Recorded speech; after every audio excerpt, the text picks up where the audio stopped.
کہتی ہے آنکھوں کی نمی عید مبارک، واہ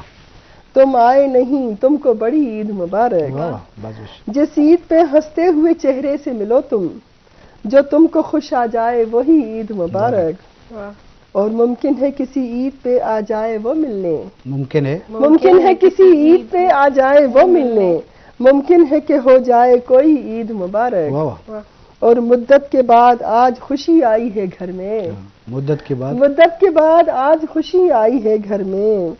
دیکھی تیرے چہرے پہ ہنسی عید مبارک، اور ہم لوگ پرانی ہی روایات میں گم ہیں،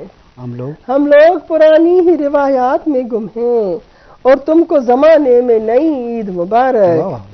اور ورنہ میری آنکھوں میں نمی دیکھتی دنیا، تم آئے تو میری بھی ہوئی عید مبارک، اور مل کر وہ خاموشی سے چلا جاتا ہے ماہین، یہ راشدہ ماہین کی غزل ہے، مل کر وہ خاموشی سے چلا جاتا ہے ماہین، لیکن نہیں کہتا وہ کبھی عید مبارک، یہ ہے راشدہ ماہین کی کیفیت۔ لیکن سچی بات بتاؤں زاہد صاحب، جو میری کیفیت تھی نا اس سے بالکل مختلف تھی اس عید پہ، اور میں چاہوں گی آپ کو بتاؤں کیونکہ میں کچھ ایک الگ طرح سے سوچ رہی تھی۔ ایک نظم ہے چھوٹی سی، اس کا نام ہے عید قربان، تازہ ہے، بالکل آج ہی گئی ہے۔ سوشل میڈیا کی چمکتی اسکرینوں پر خوشیاں فریم میں قید ہو گئی ہیں، اور غم عوامی ہو گئے ہیں، ہنسی جیسے ہی ہنسی لبوں تک آتی ہے یاد آ جاتا ہے وہ معصوم بچہ جس کا باپ کل حادثے میں مر گیا، وہ ماں بچے کے باپ کے بغیر کیسے عید سجائے گی، مسکراہٹ کا بھی دل چاہتا ہے کہ چہرے پر روشنی اتر آئے، مگر آئینے میں خود کو دیکھ کر لگتا ہے کہ جیسے مسکراہٹ کسی بھوکے کی تڑپ کا مذاق بن کے رہ گئی ہے۔ عید